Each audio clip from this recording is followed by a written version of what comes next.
ভাই মাছের ভিডিও করেন। বলেন তো এটা কোথায়? হ্যাঁ, ঠিকই ধরে ফেলেছেন। যারা এখানে গিয়েছেন তারা ঠিকই ধরে ফেলেছেন। এটা তেওতা জমিদার বাড়ির সেই বিখ্যাত পুকুর। আজ থেকে 100 বছর আগেও এই পুকুরে রানী, রাজকন্যা এবং দাসীবান্দিদের আলতারাঙা পায়ের পদচারণায় প্রাণবন্ত প্রাণচঞ্চল ছিল এই পুকুরটি। কিন্তু সময়ের বিবর্তনে মানুষদের অসচেতনতা এবং মানুষদের গাফিলতির কারণে এই পুকুরটি আজকে ময়লার ভাগাড়ে পরিণত হওয়ার উপক্রম হয়েছে। তবে হয়তো আগামী কয়েক বছরের মধ্যেই এই পুকুরটি সম্পূর্ণরূপে ময়লার ভাগাড়ে পরিণত হয়ে যাবে।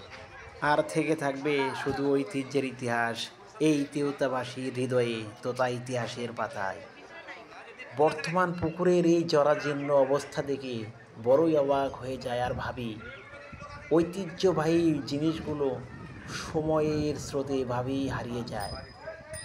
যাই হোক, আপনারা যারা সুযোগ পাবেন তারা এই ইতিহাস ঐতিহ্যবাহী জমিদার বাড়িতে ভ্রমণ করে যাবেন, খুবই ভালো লাগবে। ধন্যবাদ সবাইকে।